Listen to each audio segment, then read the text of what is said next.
révolution des ombres. Ils ont crié liberté devant les portes du palais. Mais dans l'ombre, certains savaient déjà qui gagnerait. Le peuple voulait justice, la foule voulait changer, sans voir que d'autres mains avaient déjà tout arrangé. Le roi ne servait plus les intérêts des puissants, alors ils nourrirent la colère lentement, patiemment. Ils prirent les blessures, les transformèrent en discours et montrèrent une couronne comme origine de tous les jours. On parla de misère, de corruption, d'injustice. On désigna le roi comme unique sacrifice. La foule prit les rues, convaincue de son pouvoir, sans savoir que sa colère était écrite dans une histoire. Ils ont changé la couronne, pas la main qui gouverne. Ils ont changé les lois, mais conservé la peur qui cerne. Ils ont promis la liberté, puis construit des prisons, et le peuple applaudissait en fermant lui-même les portes. Ils ont appelé sa victoire, nous avons appelé sa liberté. Mais quand les chaînes changent de forme, qui peut encore les reconnaître? Le roi tomba sous les cris d'un peuple en colère, et sa chute fut présentée comme l'aube d'une ère nouvelle. Mais derrière les drapeaux, les véritables maîtres attendaient. Ils avaient sacrifié le roi pour prendre le pouvoir qu'ils détenaient, puis peindre les nouvelles règles, les nouveaux tribunaux, les nouveaux ennemis, les nouveaux bourreaux. Celui qui questionnait devenait suspect, celui qui refusait de suivre devenait bientôt traqué. Les prisons se remplirent de voix dissidentes, les disparitions devinrent presque courantes. Et pour maintenir l'ordre qu'ils venaient d'imposer, ils cherchèrent des hommes capables de terroriser. Ils ont changé la couronne, pas la main qui gouverne.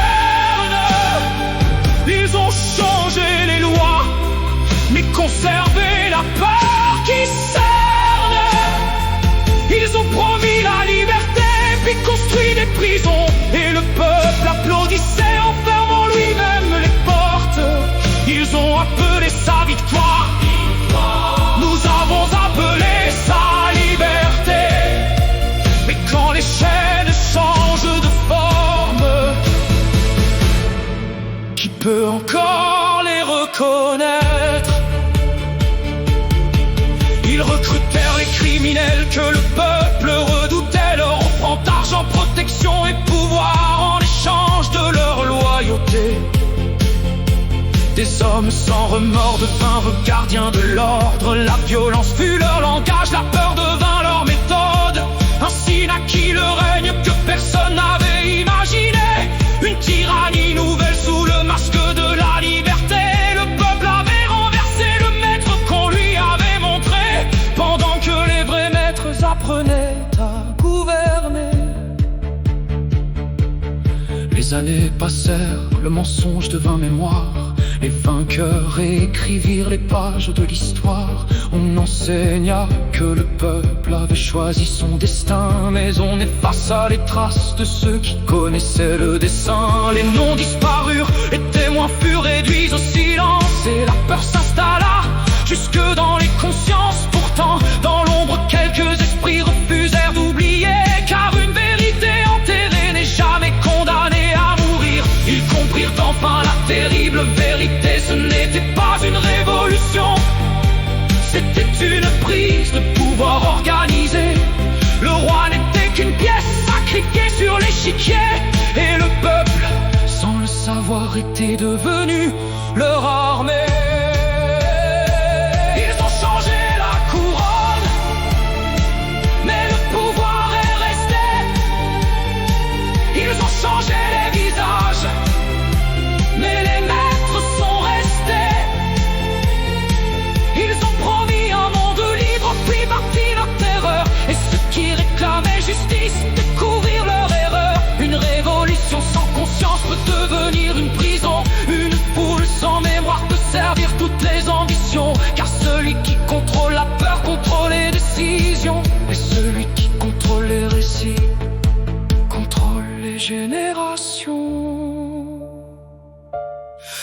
Souviens-toi du roi qu'on t'a appris à détester. Souviens-toi de la foule qui croyait décider. Souviens-toi surtout de ceux qui ne furent jamais montrés, car les véritables maîtres n'ont pas besoin d'être couronnés.